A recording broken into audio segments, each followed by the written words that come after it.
The chair recognizes the honourable member for East Grand Bahama. Thank you very much, Madam Speaker. Madam Speaker, I too join members of Parliament to welcome you back to this honourable House. You most definitely were missed in this place.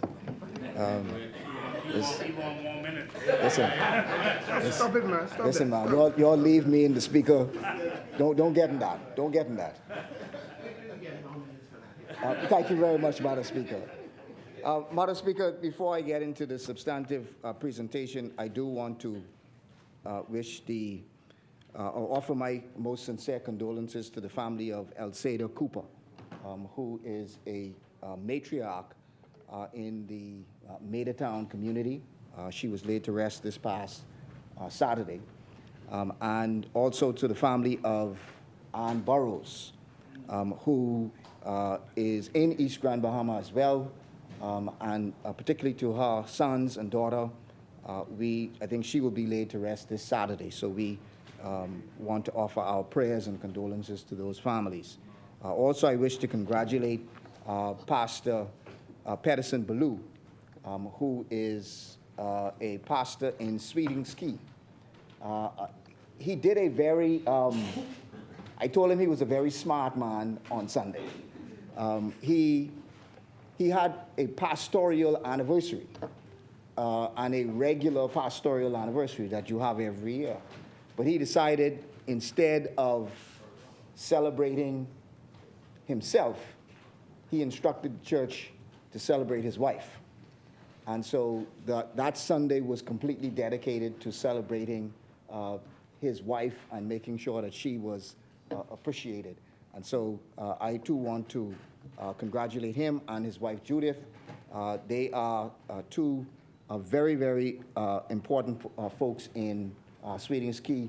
They live in Freeport, and they take the boat every Sunday, whether the weather is good or bad.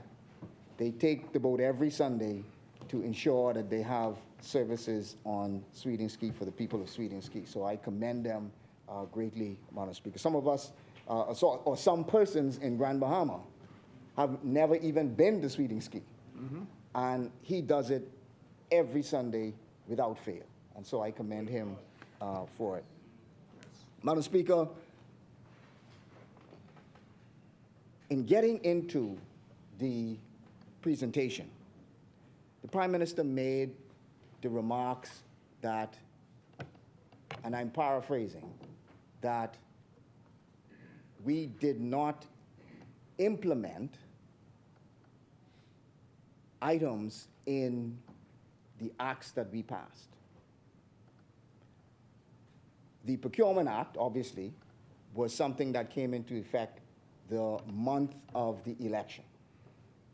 So you would not be obligated to implement any of those changes until the date of the effective date of that act coming into force.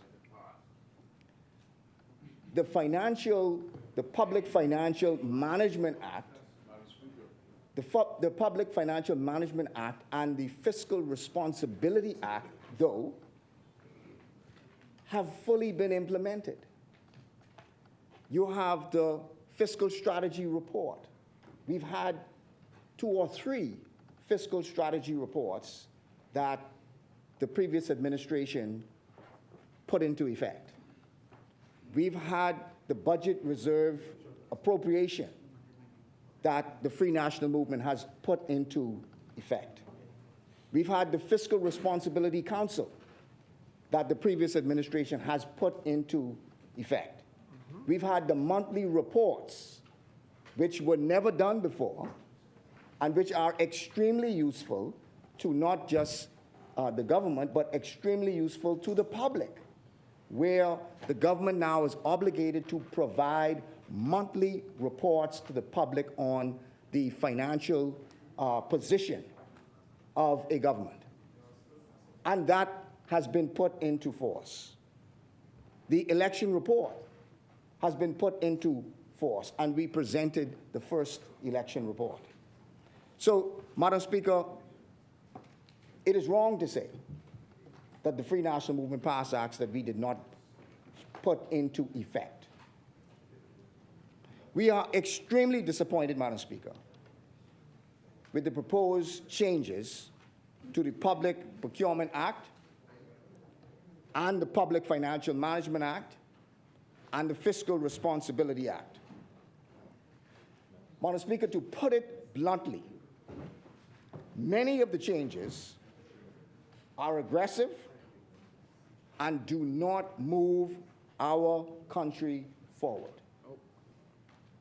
In fact, with respect to the amendments to the Public Financial Management Act, it completely decimates the previous standards that the Act provided for. The former administration made, Madam Speaker, every effort to consult widely on the bills. We benchmarked those bills with other jurisdictions. We got input from government officials. There were seminars with government officials.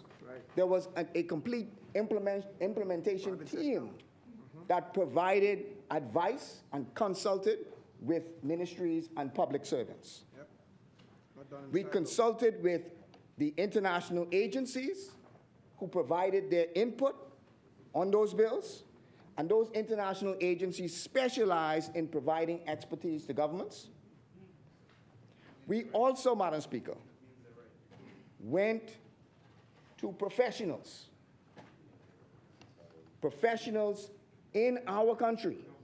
We provided them with an opportunity to give their input on the changes that were being made. We consulted with PICA, the accountant group. We consulted with the Bar Association. We consulted with the Chamber of Commerce. So, Madam Speaker, I am extremely disappointed that the government has decided to make significant changes, particularly to the Public Financial Management Act, without consulting PICA, without consulting the Bar Association, and without consulting the Chamber of Commerce. Also without consulting the Fiscal Responsibility Council that you've made the changes on. You've made significant changes to the Fiscal Responsibility Council without providing them an opportunity to give their input on the changes. And it is amazing that the government speaks about enhancing transparency and enhancing accountability.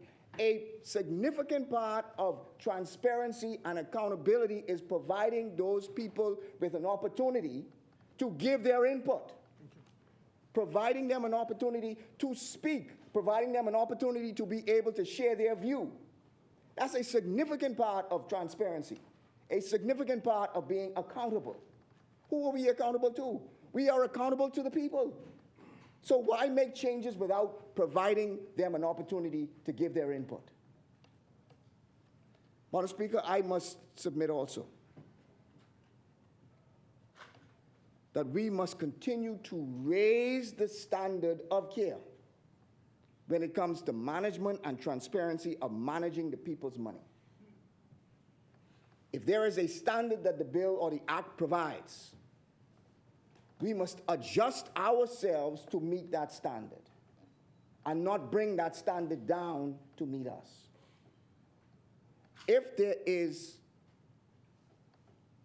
digitalization, digital transformation, if there is the necessary software that needs to be upgraded in order to meet it, then let's do it, implement it.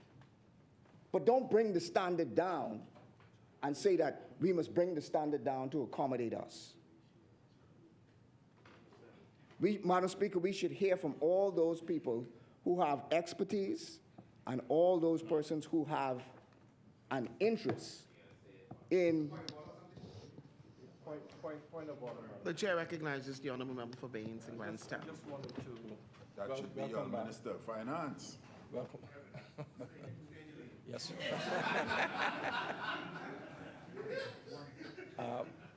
Welcome back, Madam Speaker. I just wanted to provide a point of order with respect to the statement that the member for East Grand Bahama indicated, that rather than update the existing solution, we decided to change the solution. But I would like to put it on the record, Madam Speaker, that the existing solution could not be updated any longer. As a matter of fact, the software as well as the hardware has been obsolete for, I think, approximately 7 years. So there's no room for upgrading or improvements to the existing software. In addition to that, Madam Speaker, I think it's important for the House to understand and appreciate. I accommodated it because he said it was an order. Yeah, But it's a point of order, because the statement that you made was incorrect. Let us go back to the rule. What is the rule that I breached? What is the rule that I breached? And then that then can be presented. Madam Speaker, I'm in the middle of my presentation, and he is giving a presentation. He will have an opportunity to speak. So, Madam Speaker, please, I would respectfully ask that if there is a point of order, that he state what the point of order is. I stated, Madam Speaker, the point of order that the statement made by the member for East Grand Bahama was erroneous, and that the application and the software that is currently being used has been obsolete for approximately 7 years. And I think it's important I think it's important for your country to hear that. It is. The software is obsolete. So as a result, Madam Speaker, the ministry saw fit to replace and implement a new application software. So hence the direction which we're moving, Madam Speaker. Thank you very much. Thank you, Honourable Member. You know, I am on his side. You know, I am supporting him. In fact, I think they should make him the minister for IT. I think they should make him the minister for IT. I support those things. I support them. But, Madam Speaker, that again does not change the fact that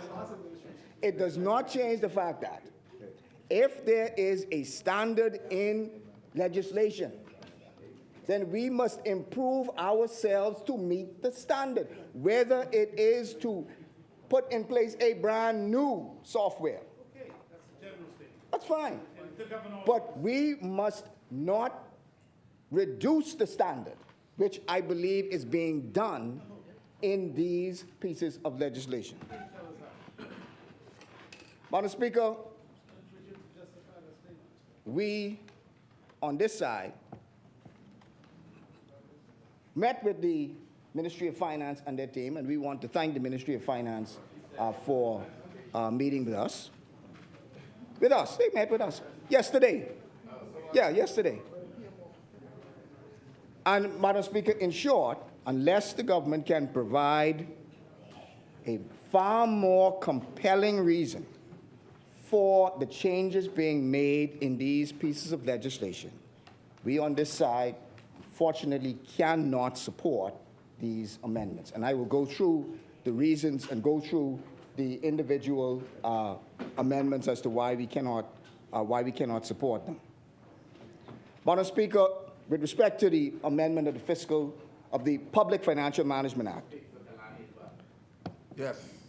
The new Public Financial Management Act, Madam Speaker, removes the ability for the Accountant General, and they've now changed the name to the Treasurer, and again, I don't have an objection in terms of the changing of the name back to the Treasurer. But you have taken away powers that the previous act gave to the Treasurer or the Accountant General. One of the main powers that you've taken away from them, which you have removed from this bill, is the ability of the Accountant General to compel public servants to give evidence under oath before the Treasurer or before the Accountant General. Not very many, Madam Speaker, officials, besides judges and magistrates, in some respects, yourself, Madam Speaker, and the different committees have an ability to compel witnesses to give evidence under oath. This was a significant change in the previous bill, and it provided the treasurer with a significant power to be able to compel public servants to come and give evidence under oath. And we know the significance of giving evidence under oath. If you lie under oath, it is an offense. It is a criminal offense to be able to do that. And so this takes away, without any significant justification, it takes away the ability of the Accountant General to do so. Madam Speaker, the second thing that this bill does is it removes the statement and removes the offense of the previous Fiscal Responsibility Act 2018, which in Section 5.4 says a public officer and a public office holder shall not expend public money, create debt, enter into any commitments, or otherwise create liabilities for the government without lawful authority. That was an offense in the previous act. You have now removed that, again, without any justification for removing it. Madam Speaker, we raised this point before with respect to the fiscal strategy report. You have now removed the fiscal strategy report and put it as a part of the budget. We had a discussion with the Ministry of Finance officials on this. And their point was, the time period in November is unworkable. Well, Madam Speaker, we don't have a difficulty with the time period, or you making the case that the time period is difficult, but do not put it in the process of the budget. Because the fiscal strategy report is a document that is supposed to guide the budget. Exactly. It is supposed to be a document that you look forward and you benchmark the budget to the fiscal strategy report. Yes, sir. So why put it in the same process as the budget? The whole point of the matter is it should be before the budget, so that the Ministry of Finance officials have a blueprint, a guide, to be able to process the budget and make the budget by. So, Madam Speaker, we again disagree with this point. And what will end up happening, Madam Speaker, is it will get lost in the budget process. There are many bills that you put in the budget process because you don't want to talk about them. You just want to pass them. You don't want a separate debate about them. So you give it and you put it in the budget process. But, Madam Speaker, the fiscal strategy report is so significant, it should not be a part of the budget process. And it is taking away the ability of the House to debate it. So why should we support taking away the ability of the elected members of Parliament and elected representatives, the ability to debate and discuss and recommend the way that we should be moving forward fiscally? We have it now, but now what you are doing is you are removing the ability to have a separate debate on it. So now all you are doing is putting it in the budget process, and it will get lost in the budget process. Madam Speaker, you are also removing or changing, significantly changing, the exception circumstance clause of the previous Public Financial Management Act. There was a specific reason that you must justify or you must show if you wish to deviate from fiscal targets. The previous bill said temporarily depart from the requirements of the fiscal objectives in the first schedule only when sudden, unexpected events arise from external shocks resulting in a significant economic downturn, national security considerations, or a national disaster. Those are the requirements that you must meet. You have now watered down those requirements and now all you must meet is an unforeseeable event. Well, there are any number of things that could fit under the category of an unforeseeable event. And what you have also done is those, if you were to deviate from the objectives, there was a clause in the bill, in the act, that said you had to come back to Parliament and you had to justify, and there was a debate on that, to be able to justify those events. Well, you've taken that out, and what you have done is given the Ministry of Finance their own ability to say, we don't need to justify that to Parliament. We don't need to come to Parliament. We'll make our own internal adjustments, and then once we can make our own internal adjustments, then we're good. Well, that's not the purpose behind this act. The purpose behind this act was to bring these things to light, to bring them to Parliament, so that the people's representatives would be able to see them. You must justify them to Parliament, and then we must be able to debate them. That was the whole point of having that clause in there, Madam Speaker. Madam Speaker, they've also taken away the fiscal impact analysis, again, which to me makes absolutely no sense why you would remove something. This is the fiscal, let me explain the fiscal impact analysis. If a minister wishes to bring a piece of legislation and he did not have the money in his budget to do so, he must first provide a fiscal analysis of that piece of legislation to Cabinet, but he must also, while he's bringing that bill to Parliament, he must also provide that fiscal analysis to Parliament. Well, Madam Speaker, again, they've removed that. So what they are doing is taking out the powers that Parliament has. They are removing the oversight that Parliament has and putting it back into the hands of the Ministry of Finance, which is completely against the premise of what the bill was meant to do. Madam Speaker, they've taken away the entire section that speaks to offenses. This bill had a complete section that provided offenses. If you did this, it is an offense. If you did that, it is an offense. If you did this, it's an offense. They've taken everything out. They didn't just adjust it to say, well, this isn't workable, or that isn't workable, or we can change this, or we can make that work better. They took the whole thing out. So you've taken the teeth out of the legislation. Yes. Wow. The only thing that provides, well, I won't say the only thing, but the best thing that provided the accountability for persons in this act was the offenses section. That if you breach this act, here's the consequences. If you do this, here's the consequences. Well, they've taken that entire thing out. Again, it is completely against the whole premise of the act. Madam Speaker, what they've done, they've decimated the independence of the Fiscal Responsibility Council. They've decimated it without even talking to the Fiscal Responsibility Council.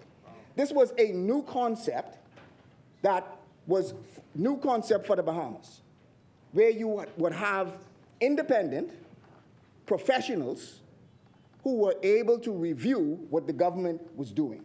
They review the fiscal strategy report and they review the budget, and they provide an independent review of that. Well, what we said in the previous act was the Speaker appointed those persons. Now, if you want to adjust where they should come from and who they should be, fine, we can look at that. But the appointment of them, you have changed it from the Speaker, and the Speaker is not a creature of instructions. The Speaker is an independent body who is responsible for an independent body, the legislature.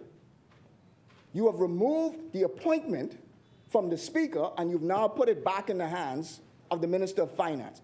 How could you put the power to appoint the body that is supposed to judge you, the body that is supposed to evaluate you, the independent body that is supposed to evaluate you? You then take it from the Speaker and put it in the hands of the Minister of Finance. Again, you have decimated the whole basis upon which the Fiscal Responsibility Council is supposed to operate. They don't even know. You've taken away the money. There was an allocation, and I invite members to look at the budget. There was an allocation under the House of Assembly for the Fiscal Responsibility Council, which meant that the Speaker has the ultimate responsibility for allocating money to the persons in the Fiscal Responsibility Council. You have taken that out and again put it in the hands of the Ministry of Finance, which means that if the persons want anything, instead of making the case to the Speaker, making the case to the Secretary of the Cabinet, you now have to go to the same person that you must evaluate, And he traveling. which is the Minister of Finance. Madam Speaker, again, and then what you've done, you've taken away the general offenses for the public servants, but you've added an offense for the Fiscal Responsibility Council that says that if you breach confidentiality, you are guilty of an offense under the Act.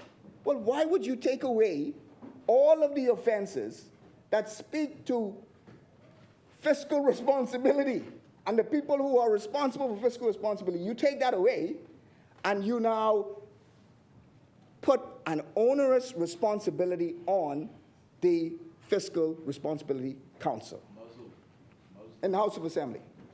Yeah. No, but what you have done with this act is you've taken away that section that speaks to allocation going under the House of Assembly. And that now is taken away from there and now is given to the Ministry of Finance. But it still exists.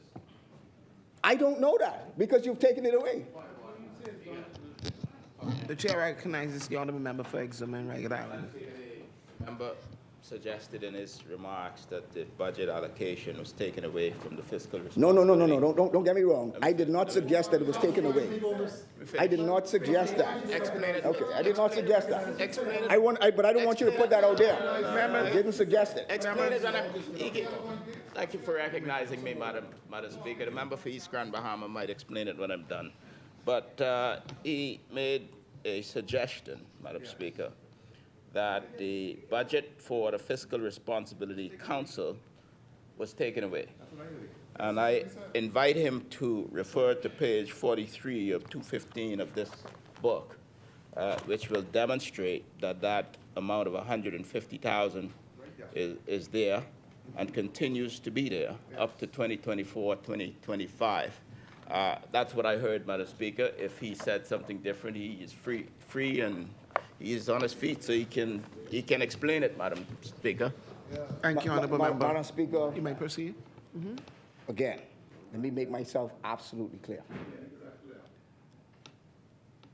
That allocation is in the budget because we placed it in the act that the allocation is supposed to be in the House of Assembly's budget. It is only in the budget because of the existing legislation. You have removed the obligation to put it in the House of Assembly. And that is the point. That's what the issue is. So you have removed the obligation to put it in the House of Assembly. I only have 5 minutes. I'm going to move on, Madam Speaker. Keep moving. You have also Tripping the House of Authority. You have also removed the budget reserve appropriation. This is a allocation in the budget that allows the government to put aside monies for items that have not been allocated for. It's a special provision. And you have about 50, maybe about 50 million or so inside that budget. In order to use that allocation, ministers would have to go to cabinet in order to seek permission from their colleagues to use that allocation. You have now removed that obligation to go to cabinet. In the legislation, it spoke specifically that if you want to use the budget reserve allocation, you must go to cabinet to get permission to do so. you have taken that section out, which means that only the Minister of Finance, without his colleagues, will be able to make a decision to be able, or I wouldn't even say the Minister of Finance. It also could be the Financial Secretary. But we put in the act that you must go, this was so important that in order for you to use this, you must go to your cabinet colleagues and get your cabinet colleagues' permission through cabinet to do so.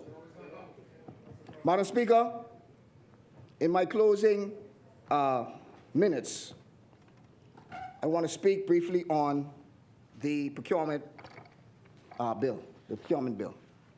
Madam Speaker, the Prime Minister made a big point about family islands, small businesses, women, young people being able to do so. They are able to do so because there is a provision in the Act called the Development Preference Section. The Development Preference Section gives the power to use these preferences. What the bill has done is the bill has defined what a development preference is. Women, so on.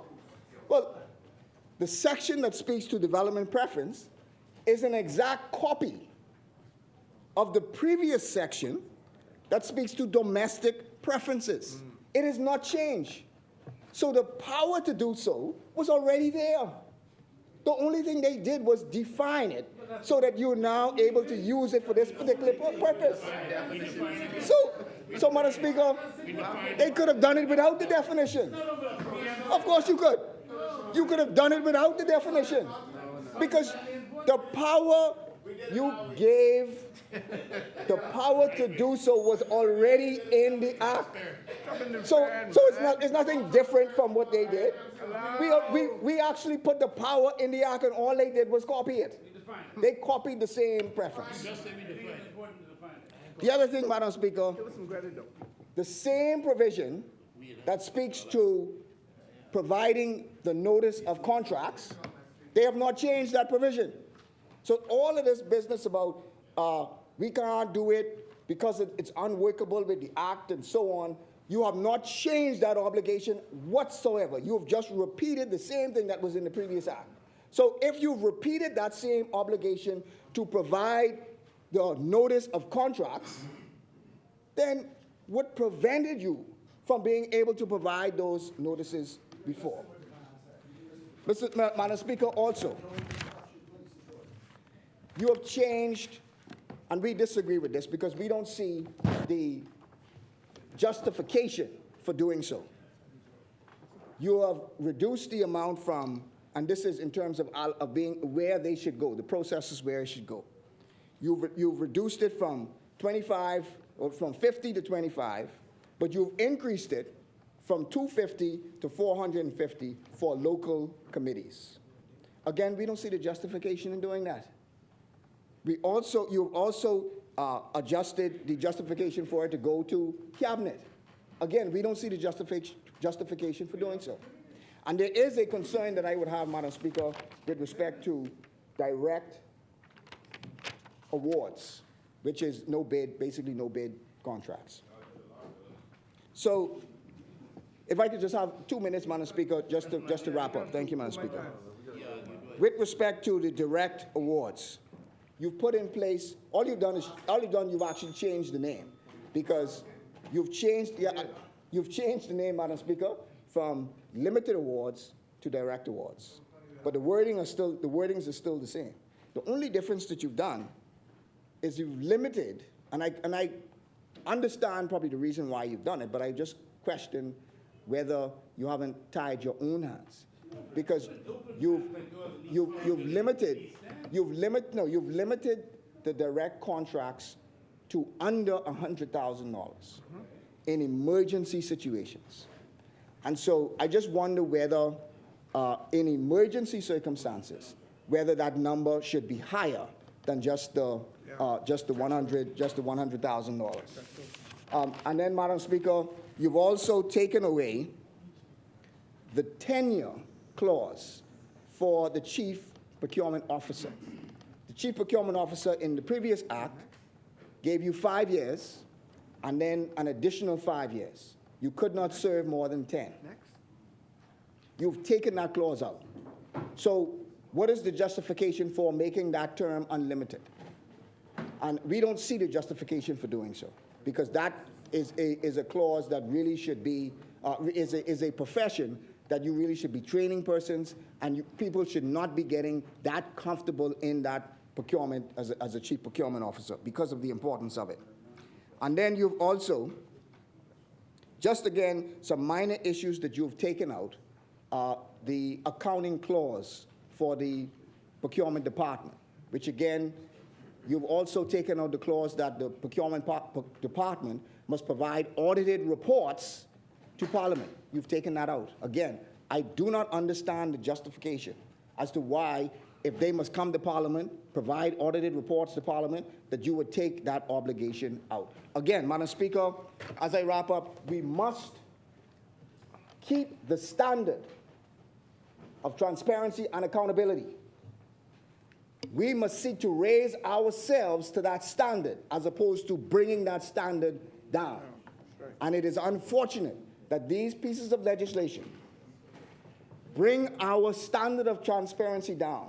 They bring our standard of accountability down. They bring our standard of financial management down. Whatever we argue in terms of the behavior of each of the administrations, we say one thing, you say the next. Fine, we could argue about that. But let us ensure that we keep a high standard for all of us to meet and not remove or not bring down that standard. So, Madam Speaker, it is unfortunate that if they continue along this vein and if they refuse to listen to those of us on this side and those in the community who have raised concerns. The IMF has raised concerns. The IMF itself has said that they have very serious concerns as to what is being done to the Fiscal Responsibility Council. And even that alone is a point to pause and to see what is going on. But therefore, Madam Speaker, unfortunately, we on this side cannot support the amendments as they are now.